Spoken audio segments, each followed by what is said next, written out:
Welcome to Robert Hunt Financial Market Update, your home for low-cost, long-time horizon, and simple investing. Welcome to that Robert Hunt Financial Market Update.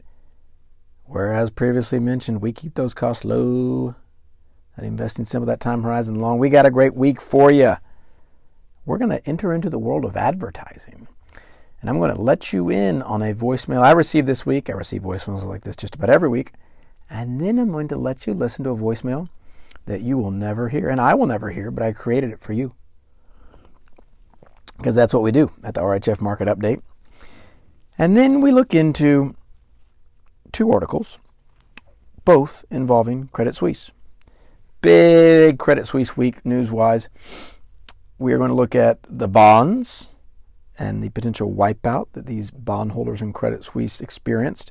This is a Financial Times article. We don't use them a lot, so glad to use them. Then we look at the Wall Street Journal, and we see that the Saudi Crown Prince made an investment in Credit Suisse. And what can we learn from his losses? Isn't it fun to learn from other people's losses? Wouldn't that be a delight if we could somehow learn, not delight in their losses, but learn from them and not make the same mistake ourselves? So at the top, here comes your advertising. I want you to listen to this first advertising now, a voicemail I received from Bob. Listen in. Hey there, Rob. Bob here with Big Digital Assets on the QX. Sorry I missed it today. We're up 50% year to date on strong volume with 3 subsidiaries hitting milestones. Just wanted to give you a quick intro. If you have a sec, give me a call, 604-229-1124. All the best. So did you hear that? Did you hear what Bob was promoting? He was promoting a stock. He was saying it was up on strong volume. He was creating energy and enthusiasm for the ticker. And I don't even know what company it is or advertisement. It doesn't matter. But it is an onslaught. That's an individual security being promoted. It's an onslaught of individual security and active market products. And there's a profit center. No one is that Bob is calling me because there's money to be made by Bob or someone Bob works for. And that's what makes the world go round. Nothing necessarily wrong with that. As an investor, we've got to be mindful, how do I benefit from this arrangement? And if something's being sold to me, I'm passive in my approach. What risk are there? Well, the risk is you're going to buy a bunch of garbage. So whatever it is he's selling, it probably ain't great. If he's calling someone he doesn't know in Texas and he's in Canada, which he is. I don't know if that was obvious on the voicemail based on the exchange he mentioned. But to me, it's indicative of a truth in life that the stuff you just sit back and accept probably isn't going to be that great. You've got to go out and actually buy and not be sold a lot of times if you want to do well. Well, let's contrast this with the voicemail you're about to hear right now, which is a fake voicemail. It's a fake one. I want you to know that. But ask yourself, why do you never hear voicemails like this? Hey, Robert Hunt Financial. Got a quick stock tip for you. It's ticker VTI, Victor, Tango, Indigo. This one is a real go-getter, something called an index fund. It's going to keep your cost extremely low at just 3 basis points. It encompasses the vast majority of all public traded securities in the United States. I see this as a 50, 75, 100-year hold. Hold on to. Any questions, please message me back. Again, VTI to the moon. Again, VTI is the one. So did you hear that? Did you hear that voicemail? That's a voicemail that I've never received, that you've never received, because there's not money to be made in the product from the promoters. The great John Bogle had a great quote that I'll just summarize because I don't remember it in its entirety. But he said, index funds are great. The problem is you just don't make a lot of money on them as the producer of the index fund. So why does the industry look at index funds with a critical eye? It's because there's not margin in it. So people aren't going to cold call you to purchase a product they don't make any money on. It'd be like cold calling someone and selling them tap water. It's like, there's just not a lot of margin there. And so you can't justify the time spent. What's the risk to you and I, the investor? It's that we engage in this great experiment where we're seeking to make great financial choices, but the input, what we're seeing and listening to, most of the time, it's not to our benefit. It's to the salesperson's benefit. No one's taking us to a steak dinner or a Texas Rangers game, and in the third inning, looking to us and saying, hey, I got to tell you about this thing called an index fund. Just real quick, 2 beers in. Let me tell you about this low-cost product that you will hold for 50, 75, 100 years, not have to touch it, be tax efficient, and you won't have to hear from me, the salesperson, for another 50, 75, 100 years. Plus, I won't make a single nickel of commission from it. And the product will be at cost, meaning there is no margin in it for the producing company. You're not going to get taken to the steak dinner for that product. What's the problem? If you like being sold, if that is a fun process for you, it's going to be real hard to stick with index funds, because throughout the entirety of your life, you're going to see a lot of commercials, and I hear a lot of pitches, get a lot of voicemails from people purporting to have a great product. You've got to do your own mind work. You've got to be willing to read books. The simple book, Little Book of Common Sense Investing, Simple Path to Wealth. You've got to be willing to read those books and then be a buyer of financial products, don't get sold financial products. Now, you can always partner with a financial advisor like a Robert Hunt, who is transparently paid, either by the hour or some sort of a subscription fee that's transparent. In that instance, it may well be that you get great financial advice, but be wary of the phone calls and the dinners. They're not pitching you index funds, sadly. And next up, we've got our Financial Times article. This caught my eye because this has been on the Twitter sphere as well. This Financial Times Swiss regulator defends $17 billion wipeout of these AT1 bonds in the Credit Suisse deal.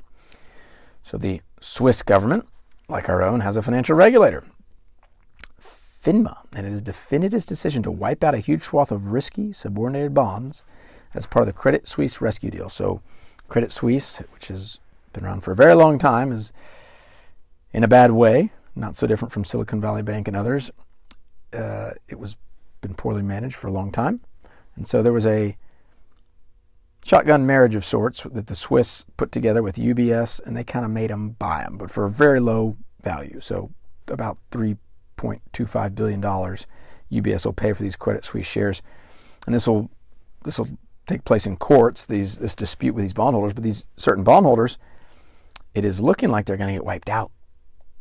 So they're saying they're enraged. They're going to sue the Swiss government and FINMA over the matter. In fact, I saw a famous investor's name. He owns the Carolina Panthers, David Tepper, I believe. He was an investor in some of these bonds, and on Twitter or some other platform was saying, the rule of law must be upheld. It must be upheld. Well, what can we learn from something like this? Well, one, this is just a further example that individual security selection is fraught with risk.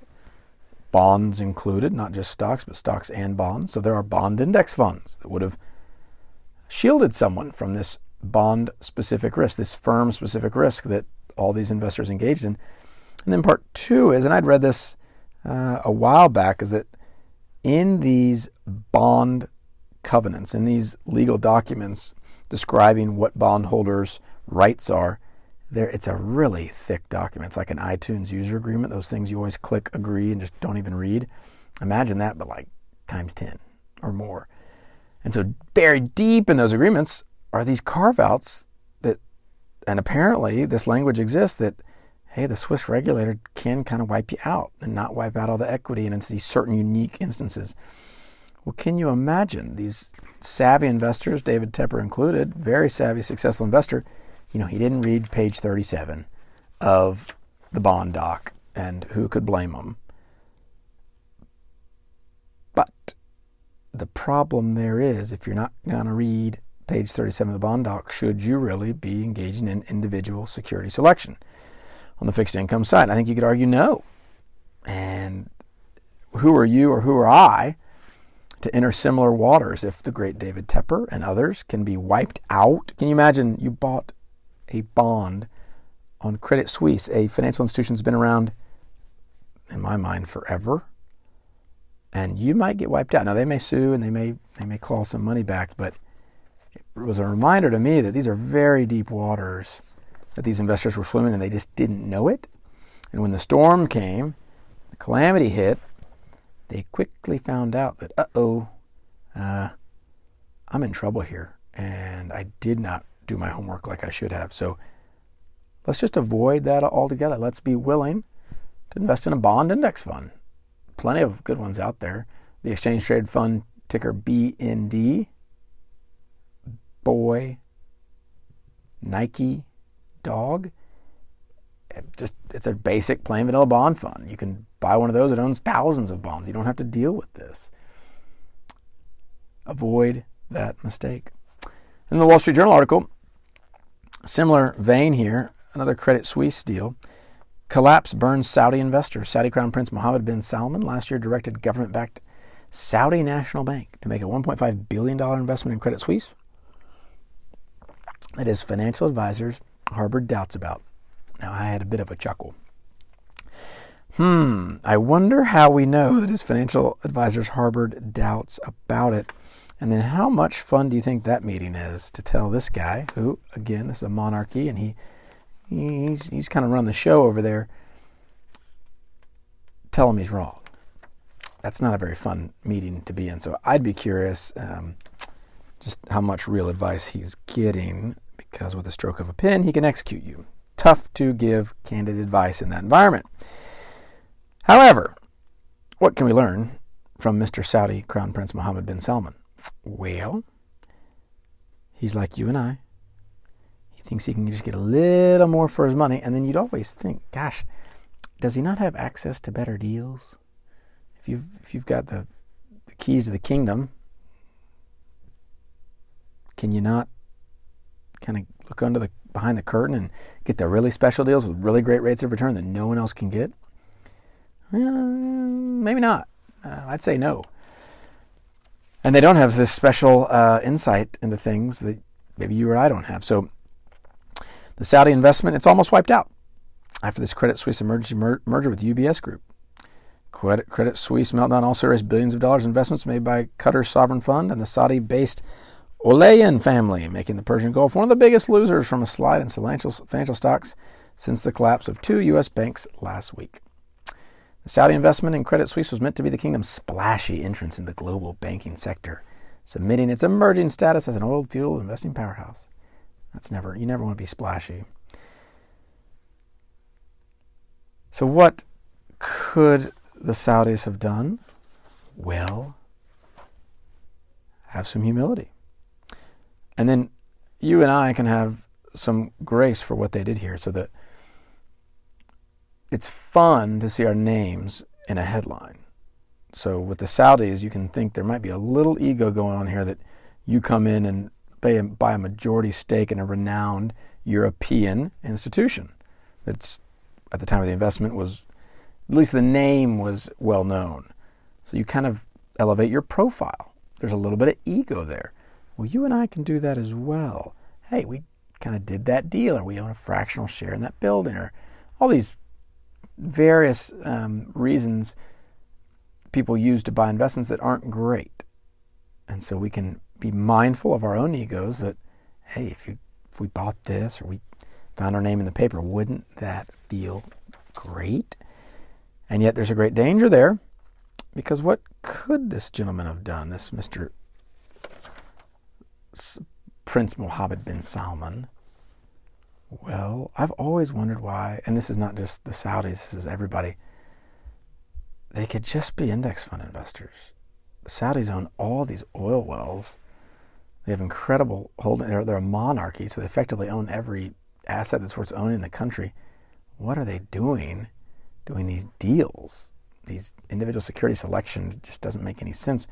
Why would they not just pump money into or create their own index fund, they need to listen to the Robert Hunt Financial Market Update. They need to read the books, and it takes a little humility to be willing to read the books. So we've got to ensure that we are doing everything we can to learn how to invest. We just had a visitor in studio. A round of applause for Mr. Bobby Hunt. Bobby, anything to say to our listening group here? I bet you can come back, and you all know what I said. It's just, investing is just like math. Okay? So better listen up for that. Well said, Bobby Hunt. It is, as Warren Buffett often quotes Bobby Hunt, it's the humble rules of arithmetic, is what Warren Buffett said, of course, quoting Mr. Bobby Hunt. And I think that's a well said, Bobby. What Mr. Prince Mohammed bin Salman, what he didn't listen was the math side. He didn't know that 95% of active investors fail to beat their indices. That means there's only a 5% chance that he was going to beat all these investors, but he took that chance. He didn't have to. He had plenty of money. He had these oil wells going, but here I am reading about in a Wall Street Journal, Bob. Yeah. He got wiped out. He basically effectively lost $1.5 billion. Do you know how much money that is?